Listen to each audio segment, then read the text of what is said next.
আমরা যারা গৃহিণী আছি আমরা প্রত্যেকেই কিন্তু জানি যে সংসার করতে গেলে কতটা জোড়াতালি দিতে হয়। আজকে বাসায় বিরিয়ানি রান্না করব। আমার ফ্রিজেও কিন্তু গরু মাংস ছিল না, ভাবলাম মুরগির মাংস দিয়ে করলে তেমন একটা খারাপ লাগবে না। হ্যালো এভরিওয়ান, আসসালামু আলাইকুম। কেমন আছেন আমার ভালোবাসার মানুষেরা? আশা করি সবাই ভালো আছেন। আল্লাহর রহমতে আমিও আছি ভালো। অনেকদিন পর আজকে বাসায় বিরিয়ানি রান্না করব, তো সেই ভিডিও আপনাদের মাঝে শেয়ার করব। বিরিয়ানি রান্না করতে খুবই সহজ, সেটা আপনারা সকলেই জানেন। প্রথমে প্যানে তেল দিয়ে, তারপরে পেঁয়াজ, তারপরে হচ্ছে একটা তেজপাতা, তারপরে দিয়ে দিব 1 টেবিল চামচ রসুন বাটা, 1 টেবিল চামচ আদা বাটা। এগুলো দিয়ে এবার প্যাকেটের মধ্যে বিরিয়ানির মশলাতে আলাদাভাবে তেজপাতা আর কিছু মশলা থাকে, আর বিরিয়ানি মশলা আমি সেটাও দিয়ে ভালো করে এগুলোকে কষাতে থাকবো। তো এখানে 3 থেকে 4টা মরিচ দিয়ে দিব, কারণ আমার বাসায় ছোট বাচ্চারা খাবে, সেই জন্য একটু ঝাল কম দিতে চাচ্ছি।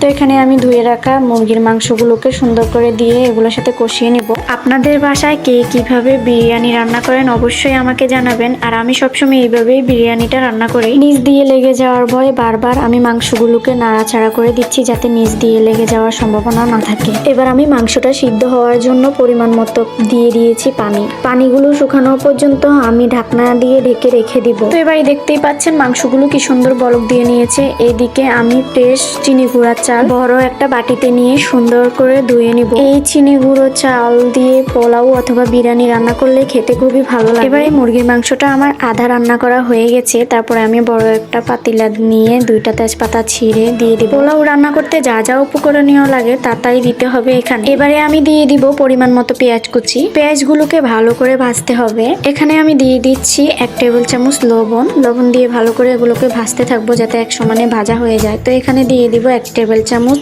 আদা বাটা, তারপরে দিয়ে দিব 1 টেবিল চামচ রসুন বাটা। তো এবারে আমি চাউলগুলোকে আগে থেকেই ধুয়ে রেখেছি, সেগুলো দিয়ে ভালো করে নাড়তে থাকবো। চালগুলো থেকে যতক্ষণ পর্যন্ত পানি না শুকিয়ে জর্জরা না হয় ততক্ষণ পর্যন্ত অনবরত আমি নাড়তে থাকবো, নিচ দিয়ে যাতে লেগে না যায়, সেজন্য আমি বারবার চাউলগুলোকে ভালো করে নেড়ে দিচ্ছি। এভাবে লাগতে থাকলে চাউলগুলো এক সমানে সব জর্জরা হয়ে আসবে। জানি না আমার রেসিপিগুলো আপনাদের কাছে কেমন লাগে। যদি অবশ্যই ভালো লেগে থাকে তাহলে লাইক কমেন্ট শেয়ার করতে একদমই ভুলবেন না কিন্তু। তো এবারে জর্জরা হয়ে যাওয়ার পরে আমি পরিমাণ মতো পানি দিয়ে নিয়েছি।